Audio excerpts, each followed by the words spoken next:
ওয়ালাইকুম। ওয়ালাইকুম আসসালাম। জয় ভাই, গতকাল আমাদের জাতীয় পার্টির কেন্দ্রীয় কার্যালয় কাকরাইল অফিসে পার্টি অফিসে জাতীয় পার্টির কর্মী সমাবেশে যে ন্যাক্কারজনক হামলা হলো, এই ন্যাক্কারজনক হামলার ব্যাপারে আপনার বক্তব্য। আপনি জাতীয় পার্টির সৈয়দপুর রাজনৈতিক জেলা পৌর কমিটির সভাপতি হিসাবে, এর জাতীয় যুব সংগতির সভাপতি হিসাবে আপনার বক্তব্য, সংক্ষিপ্ত বক্তব্য আশা করছি। আসলে কালকের ঘটনার জন্য যে সমস্ত ঘটনা হয়েছে, কালকে আমাদের নেতাকর্মী অনেক আহত হয়েছে, অনেক ক্ষতিগ্রস্ত হয়েছে, অনেকের হাসপাতালে দেখছেন হাসপাতালে আছে। তো এই ঘটনাগুলো যারা ঘটাইছে, আমি জাতীয় পার্টি একজন মানে সাধারণ কর্মী হিসাবে আমি এর তীব্র প্রতিবাদ জানাচ্ছি যে এই ধরনের কার্যকলাপ আমরা কখনো আশা করিনি। নিন্দনীয় কাজ করছে, এইটা কখনো আমরা আশা করিনি। তা আগামীতে আমরা আশা করব যে এই আইন শৃঙ্খলা বাহিনীর যে সমস্ত ভাইরা দায়িত্বে আছেন, তারা অন্তর্পক্ষে নিজেদের দায়িত্ব মাঝে থেকে নিজেদের দায়িত্ব মনে করে আমাদের এই দলটার দিক একটু সুদৃষ্টি রাখবেন।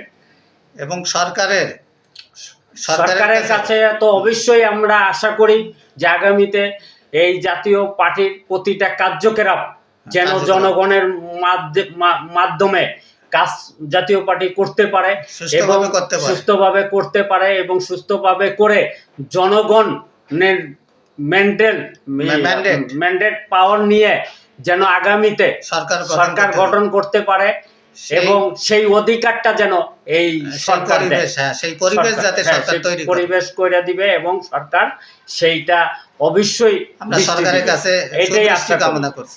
এটাই আশা করি, আপনারও সুদৃষ্টি একটাই, আমরা সরকারের কাছে এটাই সুদৃষ্টি আশা করি যে প্রশাসনের দায়িত্বে যারা আছেন তাদের বিবেকের মাধ্যমে আপনারা জাতীয় পার্টির এই যে কালকের ন্যাক্কারজনক ঘটনাটা ঘটছে, এটার জন্য আগামীতে যেন না ঘটে, এর জন্য আপনাদের কাছে আমাদের অনুরোধ থাকবে, আমাদের নেতা কর্মীদেরকে এইভাবে হয়রানিমূলক কোনো কিছু করবেন না।